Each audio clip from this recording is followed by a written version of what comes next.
నమస్తే. Welcome to popcorn media entertainment. Tamil Nadu మాజీ CM Jayalalithaa గారికి కూతురున్నారు అని చెప్పేసని మనకి గత కొన్ని సంవత్సరాల నుంచి మనకు కొన్ని వార్తలు వస్తూనే ఉన్నాయి. మరి అది ఎంతవరకు నిజము అనేది ఎవరికీ తెలియదు. కాకపోతే ఏంటంటే కూతురు ఉన్నారు అనేసని చెప్పుకుంటూ వస్తున్నారు. మరి దీనిపైన విశ్లేషణ ఇవ్వడానికి ఈరోజు మనతో పాటు ఉన్నారు సీనియర్ జర్నలిస్ట్ హేమసుందర్ సార్. మరి సార్‌ని అడిగి దీని గురించి కొన్ని అప్డేట్స్ అయితే తెలుసుకుందాం. సార్ నమస్తే సార్. నమస్తే అమ్మ. సార్ తమిళనాడు మాజీ సీఎం జయలలిత గారు ప్రతి ఒక్కరికి తెలుసు. అటు యాక్టర్ అండ్ ఇటు పొలిటికల్గా కూడా ద బెస్ట్ లీడర్ అనమాట. సార్ ఇంకొకటి ఏంటంటే తనకి మ్యారేజ్ అవ్వలేదు, పిల్లలు ఎవ్వరు లేరు అని చెప్పేసి ఒక టాక్ అయితే మనకు వచ్చింది. కాకపోతే రీసెంట్గా ఒక న్యూస్ అనేది బయటకు వచ్చింది సార్. నేను జయలలిత గారి కూతురుని అని చెప్పేసి ఒక లేడీ సుప్రీంకోర్టులో పిటిషన్ వేసింది. మరి అది నిజమే అంటారా సార్? ఇది వాళ్ళ అంశం కాదు. ఇది చెప్పాలంటే ఇంతకు ముందు కూడా ఎప్పటి నుంచో వచ్చింది టాకు. అంటే ఇక్కడ జయలలితకి కూతురు ఉన్నదా అనేది ఒకటైతే, జయలలిత అనే వ్యక్తి మరి తమిళనాడులో అనేక సంవత్సరాలు దఫాలుగా ముఖ్యమంత్రిగా చేశారు. హీరోయిన్గా మన స్టార్డమ్ చూశారు. ఆవిడ తమిళనాడు ప్రజలకు అమ్మ. అలాంటి అమ్మకి కూతురు లేదు. కూతురు లేకపోయినా, కూతురు కానీ కొడుకు కానీ లేకపోయినా అమ్మ అనే పేరైతే ఉంది ఆవిడకి. ఇప్పుడు ఆవిడ నాకు అమ్మ అంటూ ఒక ఆమె కోర్టులో పిటిషన్ వేసింది. గతంలో కూడా 2017లో కూడా కొంతమంది వచ్చారు. కొద్దిగా ఇంచుమించు పోలికలు ఉండేవి అప్పట్లో. ఇప్పుడు పోలికలు లేని వ్యక్తి వచ్చింది. అసలు ఏ మాత్రం పోలికలు లేవు. చేంజ్. అప్పుడు పోలికలు ఉన్న అమ్మాయి వచ్చి కనీసం అవకాశం ఉందనుకున్నారు చాలామంది. అదే అలా జరిగింది అప్పుడు. తర్వాత ఇంకా రకరకాలుగా వచ్చింది. అసలు ఈ విషయం మీద క్లారిఫై చేయడానికైతే అది చూసిన వాళ్ళు లేరు, విన్నవాళ్ళు తప్పితే ఒకటి, కొంతమంది చూసామనే వాళ్ళు కూడా ఉన్నారు. కానీ ఎవరు మీడియా ముందుకు రావట్లా.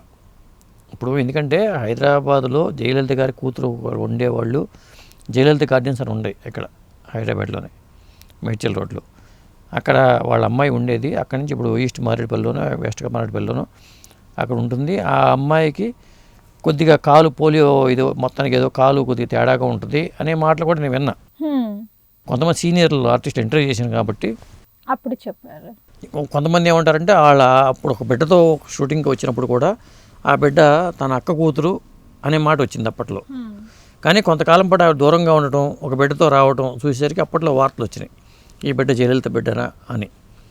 ఒకటి ఏంటంటే నిప్పు లేకుండా పొగ రాదు. ఇప్పుడు అందరినీ ఆరోపించేయచ్చు మామూలుగా, కానీ ఆధారాలు ఉంటాయి. ఇప్పుడు ఒకప్పుడు ఏదో ఒక బయటకు వచ్చినా కానీ దానికి ఏదో ఆధారం ఉంటుందో బయటకు వచ్చిన తర్వాత నిజాలు అవుతూ ఉంటాయి. కానీ ఆవిడ రాజకీయ జీవితం సమాధికి పడిపోద్ది అనే ఉద్దేశంతో చెప్పలేదు అని అంటారు. తనకి పిల్ల ఉన్నది, ఆ విషయం శశికళకి కూడా తెలుసు. శశికళ మేనల్డు సుధాకర్ని ఆవిడ చేయటం, పెళ్లి చేయటం అంతా జరిగింది. ఒకవేళ తల్లులు కూడా కొంతమంది తప్పులు చేస్తూ ఉంటారు. తల్లులు చేసే తప్పుల వల్ల పిల్లలు నష్టపోతూ ఉంటారు. జయలలిత గారు చేసిన తప్పు ఏంటంటే, ఒకవేళ తనకు ఉంటే అది క్లారిఫై చేయాలి ఫస్టే. ఆవిడ చనిపోక ముందే నాకు అసలు పిల్లలు ఉంటే, పిల్లలు ఉన్నారు, నాకు నా వారసురాలు ఇక్కడ ఉందని చెప్పాలి.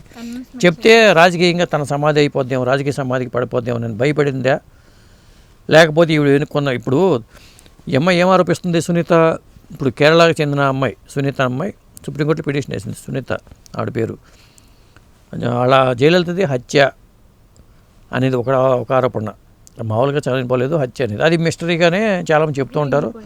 మిగిలిపోయింది, అది వేరే విషయం. ఇప్పుడు DNA టెస్టులు చేసినా కానీ నేనే కూతురిని తేలిందని చెప్పి ఇంకొక ఆరోపణ. ఇప్పుడు జయలలిత సంపాదన పరంగా చూసుకుంటేనేమో చాలా సంపాదించింది ఆవిడ. అది వారసులు కూడా లేరు, అనుభవించడానికి వారసులు లేరు. మరి అంత సంపాదన ఆవిడకి ఎందుకు? వారసులు లేనప్పుడు కూడా అంత సంపాదన అవసరం లేదు కదా. ఇప్పుడు ఆ సంపాదనతో ఇప్పుడు ఏమైపోయింది? అది చెప్పేది. ఇప్పుడు తనకు మించిన సంపాదన ఎప్పుడు ఉండకూడదు కూడా. ఉండటం వల్ల తనకి భద్రతకే ముప్పు వాడగలుగుతుంది ఎప్పుడు కూడా. ఇప్పుడు నిజంగానే తనకి కూతురు ఉంది అనుకోవచ్చు కదా సార్. ఎందుకంటే అంత సంపాదన సంపాదించింది అంటే ఖచ్చితంగా తనకు ఒక వారసురాలు ఉండడం వల్లే కదా సార్. మరి ఉన్నప్పుడు ఆవిడ అన్నీ చెప్పాలి కదా, ఒక వీలునామాన రాయాలి కాబట్టి. అన్నట్టుగానే తన రాజకీయ జీవితానికి ఇబ్బంది కలుగుతుందనే ఉద్దేశంతో కావచ్చు. తన పక్కన చుట్టూ ఉన్న వాళ్ళు శత్రువులు ఉంటారు ఎప్పుడు. ఇప్పుడు కొందరు దీంట్లో కట్టడిలోకి వెళ్ళిపోయింది ఆవిడ. మరణం దగ్గరే మిస్టరీ అనుకున్నప్పుడు ఆవిడ బహిరంగంగా ముఖ్యమంత్రి హోదాలో ఉన్నా కానీ ఒక చుట్టూ వలయం ఏర్పడిపోద్ది. ఆ క్వార్టరీ ఉంటుంది. ఆ క్వార్టరీ ద్వారా ఆవిడ పడుతున్న ఇబ్బంది బయట తెలియకపోవచ్చు. ఈ అవకాశాలు ఉంటాయి.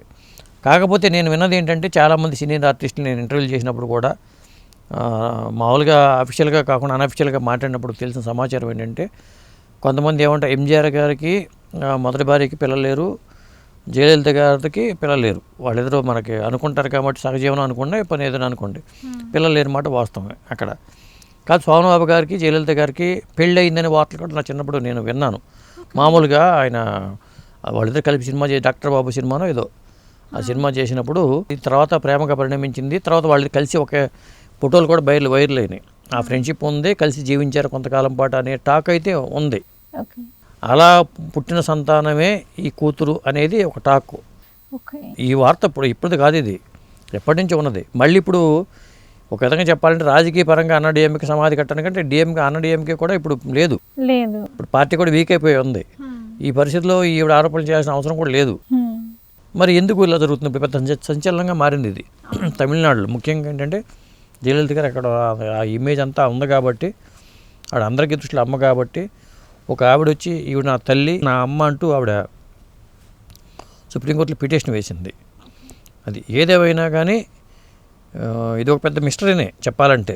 ఉందా లేదా అని మనం చెప్పట్లేదు, కానీ ఇలాంటి రావటము ఇంకా 2017లో వచ్చినాయి, గతంలో కూడా ఇట్లాంటివి వచ్చినాయి. సార్ ఒకవేళ నిజంగా తన కూతురే అయితే ఇన్ని సంవత్సరాల్లోనే అప్పుడు ఒక ఆవిడ వచ్చేసి తను నేను కూతుర్ని అని చెప్పేసి నిన్ననే పిటిషన్ వేశారు. మరి ఆ రోజే బయటపడవచ్చు కదా సార్? అప్పుడు లేనిది ఇన్ని సంవత్సరాల తర్వాత ఇప్పుడు చెప్పడం వెనక కారణం ఏమైనా? అదే చెప్పేది. ఇప్పుడు ఆ కూతురులుగా ఉన్నవాళ్ళు కూడా చెప్పుకోలేని పరిస్థితి వచ్చేసింది. చెప్తే రకరకాల చట్టపరమైన ఇబ్బందులు వస్తాయి, రకరకాల సమస్యలు వస్తాయి. కాబట్టి గుమ్మనంగా ఉంటున్నారు అనేది ఒకటి. లేదా అసలు ఈవిడ కాకుండా అసలు కూతురు వేరే ఉన్నారా? ఇప్పుడు కొంతమంది ఇప్పుడు హైదరాబాద్లో జయలలిత తరచూ రావటం, ఈ జయలలిత గార్డెన్స్లో ఉండటం అనేది జరిగింది గతంలో. ఎందుకు వస్తున్నారో ఏమిటి అనేది ఎవరికి తెలియదు, కానీ ఇక్కడికి వస్తారో ఇక్కడికి వెళ్తూ ఉంటారని తెలుసు. కానీ కొంతమందికి మాత్రం తెలుసు జయలలితకి సంబంధించి ఇక్కడ రావడం వెనకాల కొంతమంది తెలుసు. కానీ కొంతమంది చెప్పేది మాత్రం బాగా సీనియర్ మోస్ట్ ఆర్టిస్టులు కానీ సినిమా ప్రముఖులు కానీ నాకు చెప్పింది కానీ నేను విన్నది కానీ ఏంటంటే ఆ జయలలిత గార్డెన్స్లోనో లేకపోతే మారేడుపల్లిలోనో జయలలితకు కూతురు ఉంది అని మాత్రం చెప్తూ ఉండేవాళ్ళు. ఈవిడ ఒకళ్ళే కాదా అని చెప్పలేము. మరి ఈవిడ కేరళ సంబంధించిన మహిళ, అది మరి ఎలా చెప్తాం మనం? ఇప్పుడు పిల్లల్ని కనేటప్పుడు ఏం చేస్తారంటే ఇలాంటి సీక్రెట్గా లైఫ్ ఉన్న వాళ్ళు ఏంటంటే కొంతకాలం దూరంగా ఉండిపోతారు. ఉండిపోయి డెలివరీ అయిపోయిన తర్వాత మామూలుగా వచ్చేస్తారు. అప్పుడు అలా ఏమైనా జరిగిందా? అది ఇట్లాంటివన్నీ మరి మొత్తానికైతే ఈ ఇష్యూ వాడిదైతే కాదు. ఇప్పుడు ఈ కొత్త కూతురు ఎవరనేది మనం తేల్చలేము. కోర్టు కూడా తేల్చాలి. ఇది సుప్రీంకోర్టులో పిటిషన్ వేసింది కాబట్టి కోర్టు తేల్చాలి. సో ఇంకా ఎన్ని సంవత్సరాలు పట్టొచ్చు అంటారు? సరే చెప్పలేమంటారా? ఈవిడ కాకుండా ఇంకొకటి ఆవిడ వచ్చిందనుకో మళ్ళీ అదొక అసలు కూతురు నేనే ఇదంతా ఫేక్ అని ఇంకొకటి అనొచ్చు. ఇప్పుడు సెలబ్రిటీలు కావడం కోసం ఇదొక చేసేవాళ్ళు ఉంటారు.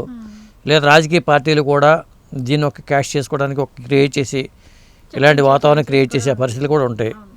అది ఇలాంటి అంశాలు అయితే ఉన్నాయి. ఇప్పుడు సాన్నిహిత్యం ఉన్నమాట వాస్తవం. ఎంజీఆర్ గారికి జయలలిత గారికి అంత బహిరంగ రహస్యమే.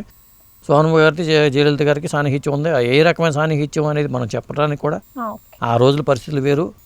మరి అవన్నీ మనం చెప్పలేము కూడా. ఓకే సార్, జయలలిత గారి గురించి అయితే కొన్ని ఆసక్తికర విషయాలు అయితే మాకు తెలియజేశారు. నమస్కారం సార్. నమస్తే అమ్మా.